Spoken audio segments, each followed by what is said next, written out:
But yeah, so let's get on to the else news. The first news story was what we was going to be our discussion point last week, and that is Geoff Johns is returning to comics. This comes from IO9, and basically Geoff Johns hasn't done anything in the comic universe writing wise since since the DC Rebirth, what, 80-page special that he wrote. The lead-in, Um, right? yeah, the lead into Rebirth, and before that he wrote Justice League. I think he did a couple other books in the New 52 lineup. But his output Um, was definitely slowing up. It seemed like he was yeah, doing less and less because not because he wasn't busy, and not because he's not still deeply embedded into the DC universe stuff. It was more that he was helping do some stuff with the cinematic universe, the TV universe, and he was kind of spearheading DC Rebirth, trying to get things laid out. But he's doing so much outside of the actual comics that it's tough yeah, for him to find time to come in and do a regular writing gig.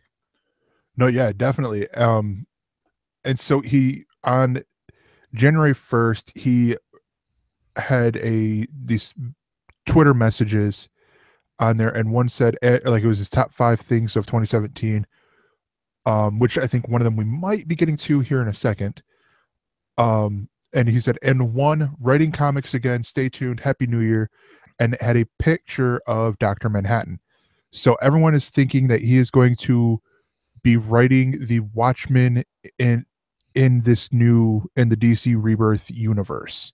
Which is great because if you remember the last show that we did, I was talking about what we don't get enough of is Mandong, and Dr. Manhattan was just like it was just giant blue dong the entire time in the Watchmen movie. I think that's the one thing I can say Zack Snyder got right. Yes, as you guys know from ElseNerds episode 31, Corey loves Mandong. So good they made it a title. Um, so there's been a lot of little hints here and there since DC Rebirth, including this Mr. Oz character that everyone has been assuming or presuming is Ozymandias from Watchmen, who's been involved in the Superman books and I think is in possession of certain characters, including Tim Drake, Robin, who is thought to be dead by the other Batman characters, but it turns out he was captured. Maybe that Ray Palmer is involved in this, a few other people. So what do you think about integrating the Watchmen characters into the DC universe? I think it's a good idea, because this I always look at this from a younger a younger slash newer comic book reader perspective.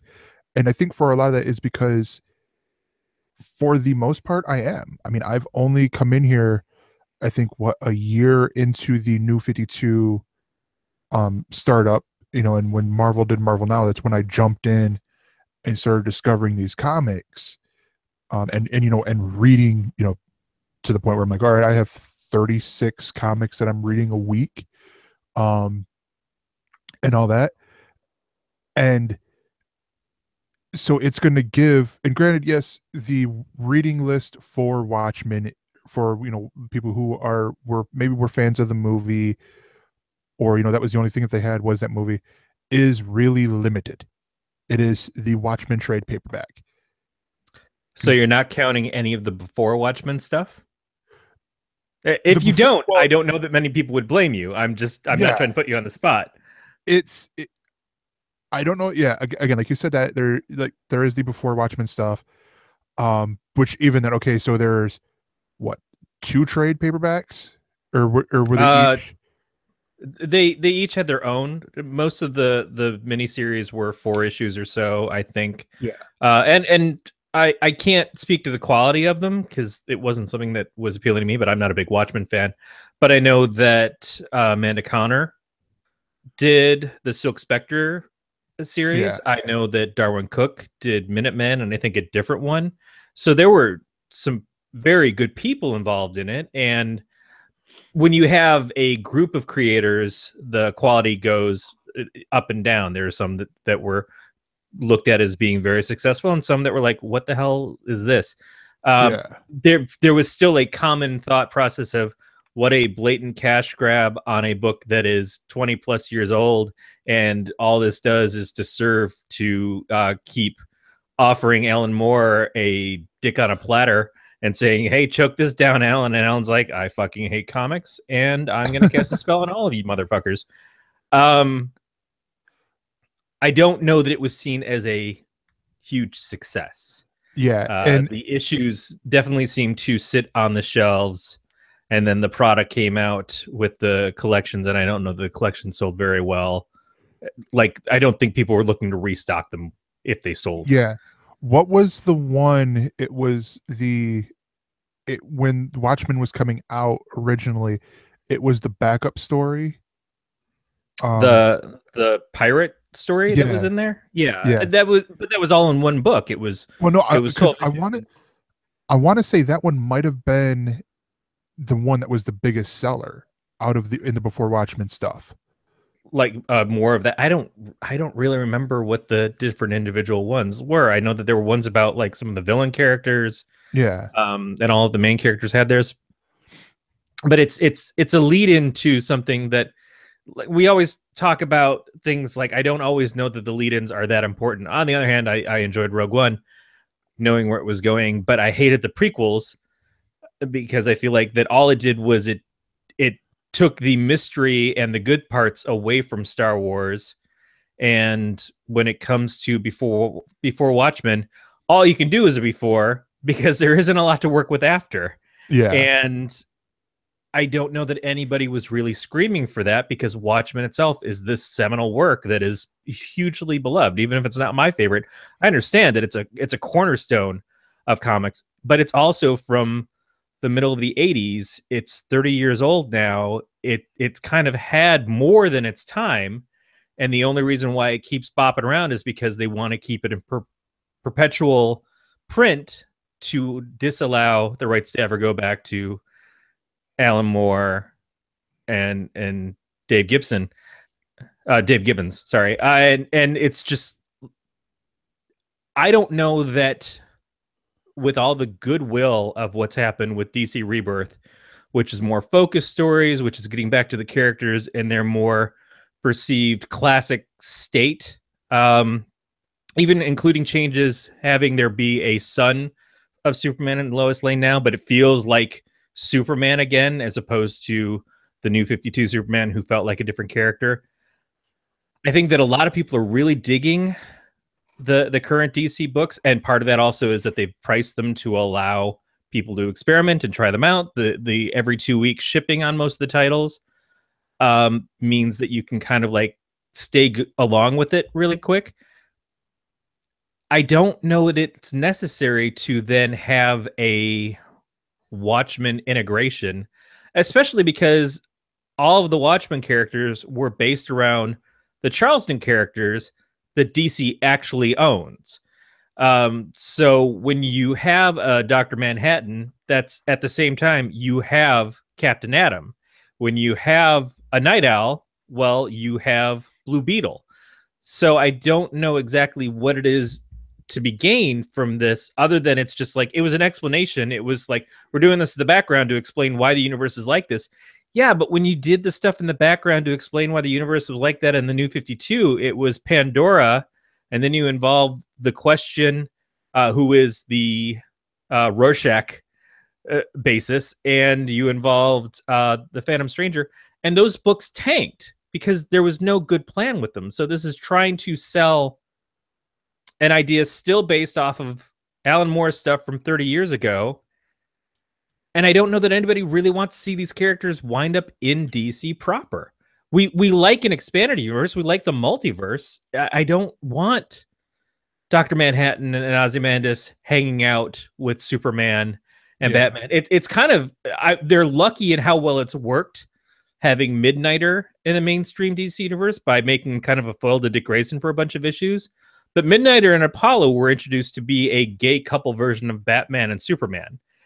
And when you take them out of the Wildstorm universe and put them in the regular DC universe, you kind of have to downplay those two characters because you can't have them be at the same level of Batman and Superman in that world. Where it used to be that that's the power level that they were. That's exactly what they did. They were kind of even tougher versions in a lot of ways. So some things don't belong in the regular DC universe, and I don't know that this is necessary. There was so much good already there. Then it's just like Geoff Johns likes to do his little Easter egg hunts. And so he's like, hey, I'm going to show Batman, and he's going to find the Watchman badge in his cave wall for some reason. Made no fucking sense. And here's Wally, and we have to explain why Wally came into the universe and nobody remembers him. Okay, sure, I can get some of that, but this is kind of a weird thing to draw into it for me. Yeah. Yeah, and I should point out, and this is after doing a little bit of research while Corey was talking, that there hasn't been any updates to this. Like all people are going off of is the tweet that Geoff Johns posted on New Year's Day. And again, there it was a series of tweets, like a top 5 list of the things he's most excited for 2017. I believe one of them that was up there was Wonder Woman. And then there's like a new CW TV show, which we'll get to here in a second. And then N1 writing comics again. Stay tuned. Happy New Year, with a picture of Dr. Manhattan. Like just his face. Video has made some comments as well of like the Watchmen crossover and stuff, and it's a matter of if that's 100% true or if they're just kind of like leading people on. But the stuff is planted. I mean, yeah. It is one of the things that Geoff Johns had stated, that there is planned like a longer plan for bringing in the Watchmen for something. So whether it's something like what we had in the first year with New 52 with Forever Evil, where you had the crime syndicate come over into this earth, where it's just like a boom, they're in, and then they get defeated and they go back sort of deal, or it is a, you know, they're now fully involved sort of thing. I honestly I don't know, but I mean, there's two thoughts. One is that doing the Watchmen or having the Watchmen be the lead-in for Rebirth, because the Watchmen kind of is what killed classic comic book characters to begin with. The last 30 years has been spent trying to emulate the ideals introduced in The Watchmen and The Dark Knight Returns by Frank Miller. Those two stories, those seminal stories, really painted the backdrop for what DC Comics in particular became for so long. And everything's like, oh, I want to do this and I want to do this, just like those two books, and just milk them to death. And I think that what Geoff Johns was doing by having things bounce off of Watchmen at the beginning of Rebirth was to say, hey, we've had 30 years of Watchmen. Now let's show you what comics were like before that. Because he's a classic guy. You know, he's a Bronze Age fan himself. And that's why he wanted to do things like bring back Hal Jordan. He wants to have everybody's Green Lantern. And he wants to have everybody's Green Arrow. Not just like, oh, well, there's... in my day, it was this guy, so it's got to be this guy. He brings back Barry Allen, and yeah, they fucked up and they took out Wally for a while, but now we've got Wally back. I miss Bart. I'd like to see Bart back as Impulse or whoever. But it's still, I get that he is inclusive, not like one or the other kind of thing. On the other hand, there are things that Rebirth kind of led us to believe that still haven't happened. And I'm much more interested in seeing the Justice Society come back. I'm much more interested in seeing the Legion of Superheroes come back. You know, give us something to do with those characters. And maybe they spring out of this. Maybe that's what happens. I can certainly see a Mystery Men type aesthetic working side by side with what the ideas were of Watchmen, which was a 80s version of the Mystery Men.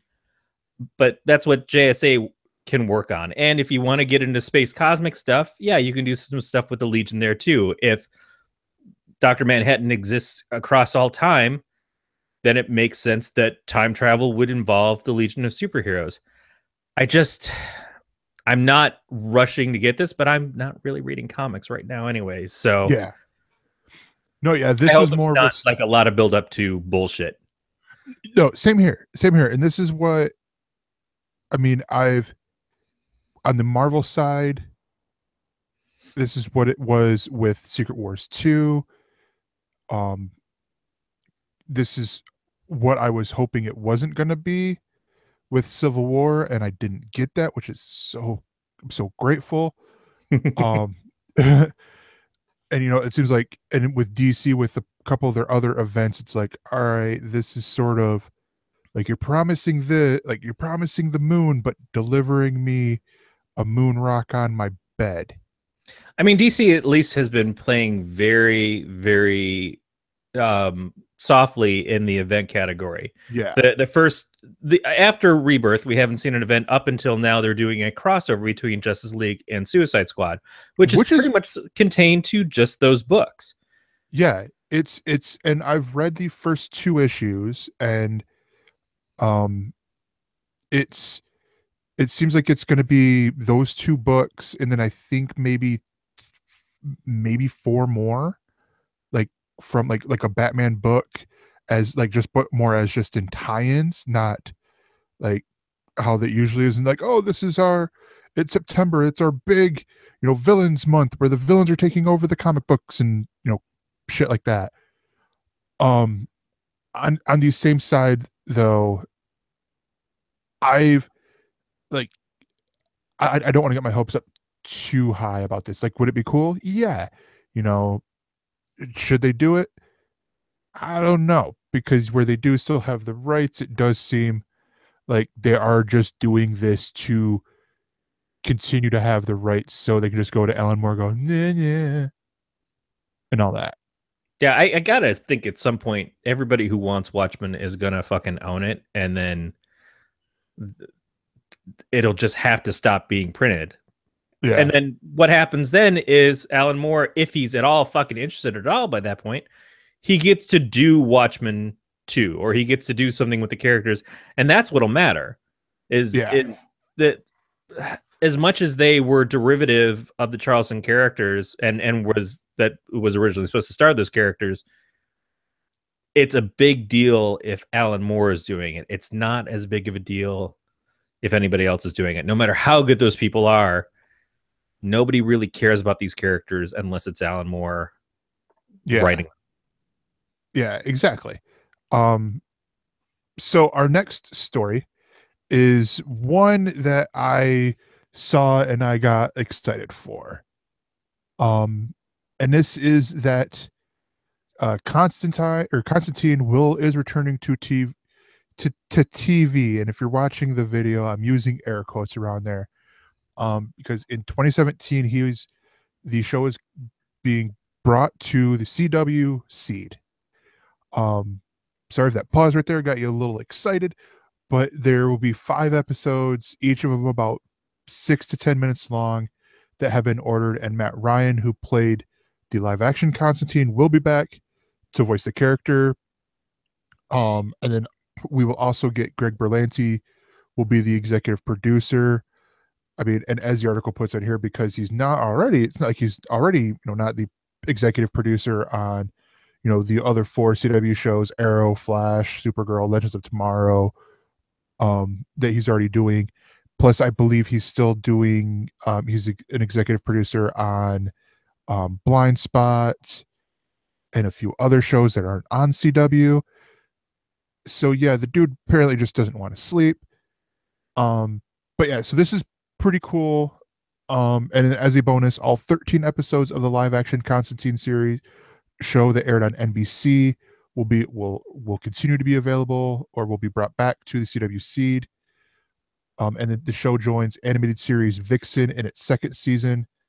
And yes, this is the same Vixen that appears in live action on Arrow. And then Not the also, Vixen that's showing up in Legends of Tomorrow right yeah, now. yeah. And then also slated to debut on the CW Seed is Freedom Fighters The Ray, specifically the modern version of the character, not the Golden Age version, aka Happy Terrell. The Ray will also be openly gay, which is a first for an animated series lead. So Now, am I this, wrong? Is Matt Ryan also playing Constantine in the Justice League Dark animated film? yes, he is. He is voicing that for the Justice League Dark animated film, which I believe comes out soon. It's the next movie for the DC animated movie lineup. Um, So is that confusing at all in that the Justice League Dark film has characters like Batman in it, but then the same Constantine goes over to Arrow from this show, and there is no Batman in that universe so far. Or is it just too much to read into it because fuck continuity? um, yeah, I mean, I could see that.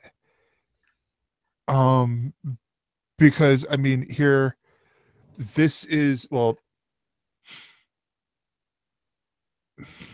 I don't know because it's a little bit tricky because you have. I'm looking at the cast list right now on Wikipedia for Justice League Dark, where you do have John Constantine, you have Batman, Zatanna, Deadman, Etrigan the Demon, um, Felix Faust, Destiny, Swamp Thing. But then you have a few other people in here who are um, a little bit more familiar, shall we say? Like I already mentioned Batman, but you also have Jerry O'Connell doing Superman, Rosario Dawson voicing Wonder Woman.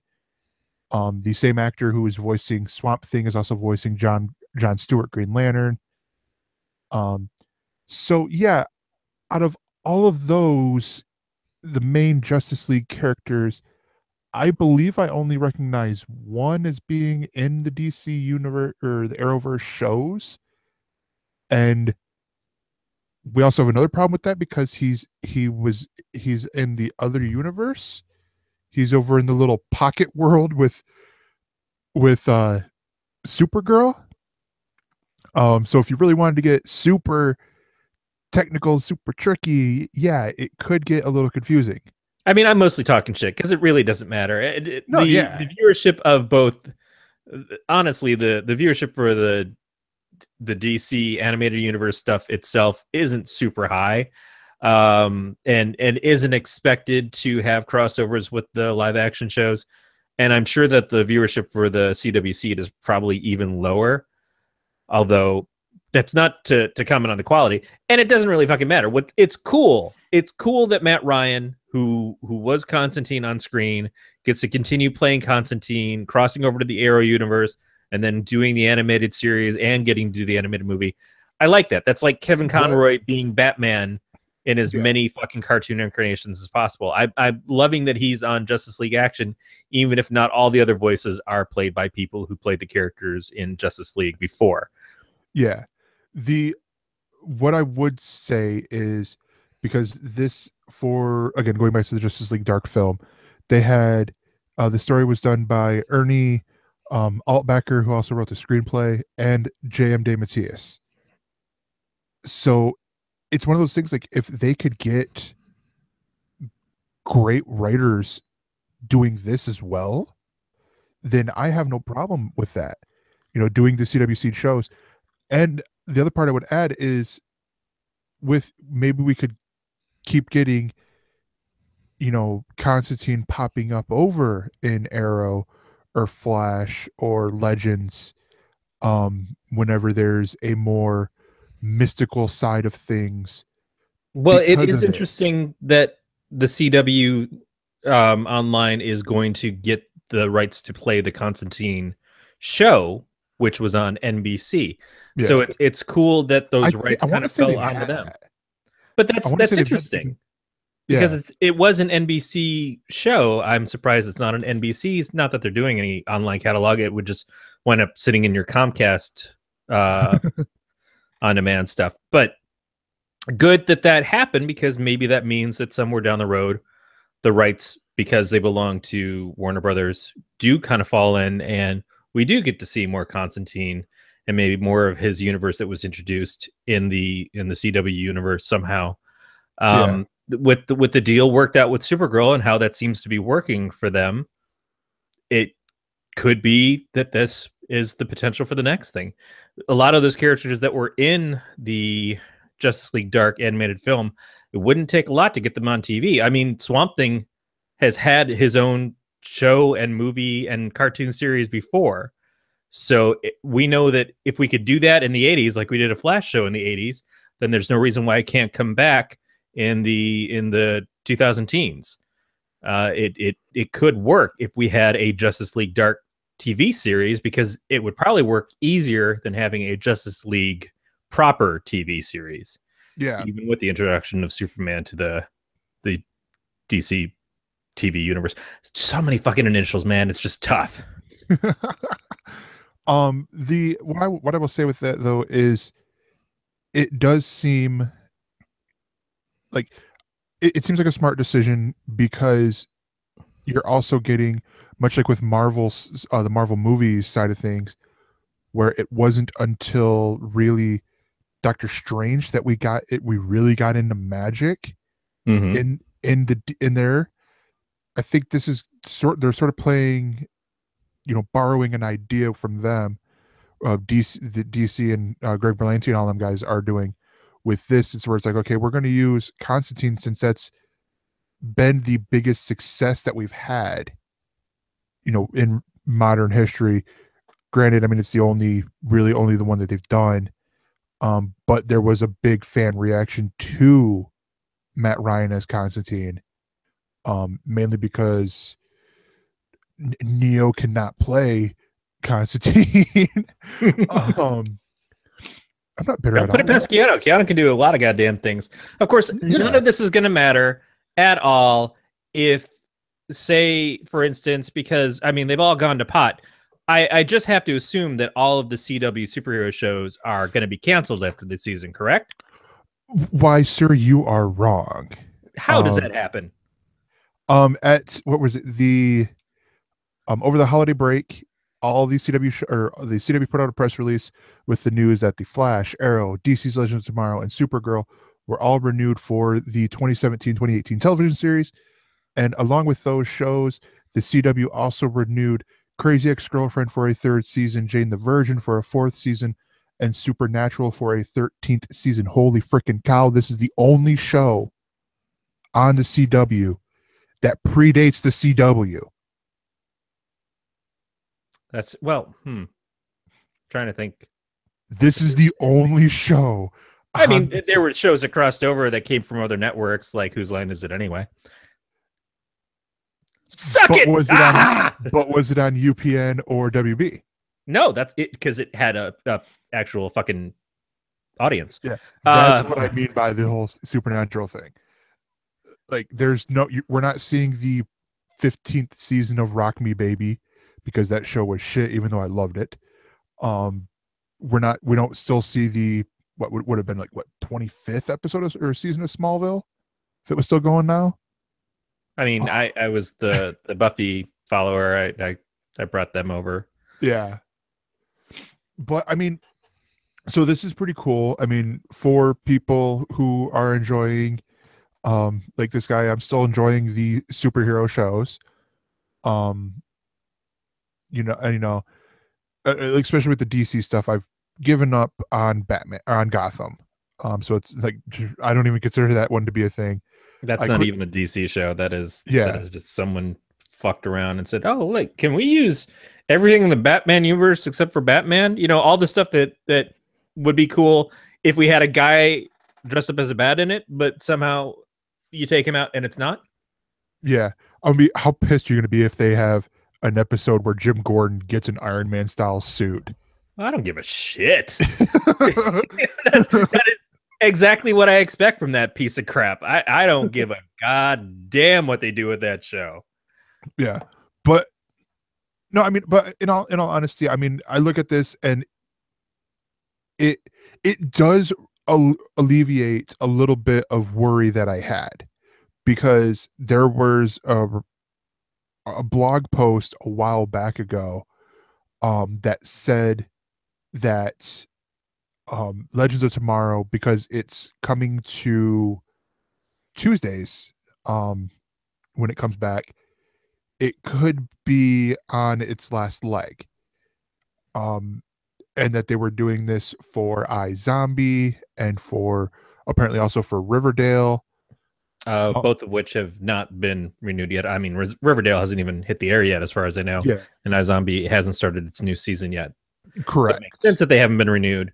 But that's the thing, is that yeah, you get the whole kit and caboodle of all of these shows at once got the renewal.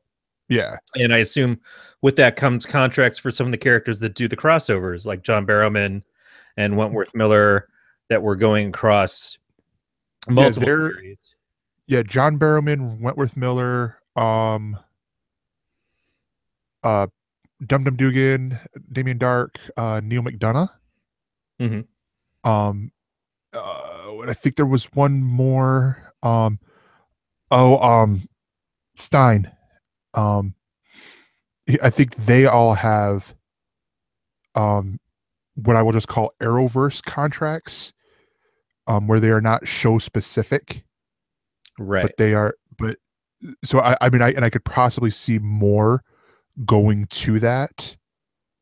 Um and honestly I think this is good because all these shows, this is a good interesting problem that the CW has with all of these superhero shows, and a lot of the show or some of the shows hint at potential spin-offs. And it's like, well, we're not at the point where we're going to end Arrow to do a spin-off of, Speedy or Wild Dog or, whoever. Well, the thing is that the characters that are all the secondary characters on Arrow could easily go over to a show like Legends of Tomorrow, Yeah. because that's got a revolving cast anyways. You have 40 fucking speedsters running around on Flash. I'm sure any other show could take one of them off their hands. Um, that's it's kind of my thing with I am not in a happy place with the DC superhero shows. This season has been tough for me, and it may be that it's just too much of a good thing. Yeah. It may be that they're, because they all feel the same, because they are from the same creators. They're all pretty reliant on the same tropes over and over again. The time travel thing has just burnt me out, and the fact that it's going through two series at the same time, and then it's introducing elements into other series, like, oh, where the fuck did this other Laurel come from on Arrow? I don't know, fucking time travel shit happened. Yeah. I'm not really excited about it, and because it's the same plots again and again and again. Like, here's some super speedster that's just as fast or faster than Barry, that wants to prove to him that he's the best, and talks with some weird voice and shit, so you don't know who it is, but it's somebody that you fucking know because they're in the same room the whole time. I just, Jesus Christ, 3 seasons of that. Okay. I think that if it was 1 or 2 shows, there's so much to mine. But when you're trying to do 4 shows, and when you're trying to do CW Seed animated series and things, then it kind of becomes like just spread out too much to be good, Well, which is weird with because the comics can do it, but the comics can be more individualized. The comics yeah. come with a different art style, they come with a different writing style, because they're coming from different people, and these things are all kind of homogenized to be similar. That's what TV wants. TV wants the same. TV audiences want the same, and I get that. It's just that after a while, it's too much to keep up with for things that don't seem to vary enough to remain interesting to me. Yeah. I will add though that the CW Seed shows are only 5 to 6 episodes long. And Yeah, even and then they're short episodes. They're like 10 minutes at yeah, best. and they're, it's maybe like an hour length altogether. Um but no, yeah, so I mean this is an interesting thing to have happen. With all the shows getting renewed, and we'll probably see, in 4 months, other shows getting renewed. I will point out also, I will add that not on the list are shows like Frequency and No Tomorrow, that were new shows that came out in the fall. So I don't want to be Mr. Doom and Gloom, but I think I heard that No Tomorrow was gone. yeah, yeah, that's the first. And I don't know about Frequency, but Frequency didn't seem like it didn't catch my eye at all. I'll put it to you that way, but it didn't seem like it was going to be, it had that potential to last, mainly because it seems like they were taking a premise from a movie and trying to stretch it out. Yeah, and I've got to say that for me personally, the most exciting, although I haven't watched this season just because too much TV, I can't do it. Crazy Ex-Girlfriend coming back for a third Yeah. season. I Man, Rachel Bloom just is It's such an amazing actress, writer, creator, and the whole ensemble cast is phenomenal on that show. And it is different from and it anything got else that they have better. going. Oh, I'm It sure. got, as a person who's watched this second season so far, holy cow. I got mad at myself that I forgot that it premiered. This is almost made when that happened. I'm like, wait, I got episodes I got to catch up on. Gosh, if only I did a segment on a podcast where I talked about shows that were leaving and premiering. Gosh. But no, I mean, the and this gets me every time. And there's a part of me in the back of my head, I'm like, they have like 22 different versions of the intro because they redid the intro. It's not the Weird Al sounding song. It's a whole new song. And in the first episode, they explain it, like why they have this song. But that but basically at the end they have like these Vegas showgirl style who are holding hearts, and the hearts form together to make Josh's face with a bigger heart, and then it cuts to a picture of that, and then Rachel Bloom's character just goes bam and through her head, and she just stands there like smiling every time, and it holds so long, and I'm like, is this it? Is it gonna go? Is it gonna freeze? Come on, go. And I swear it's different links every time because I'm like, blink, damn it, blink.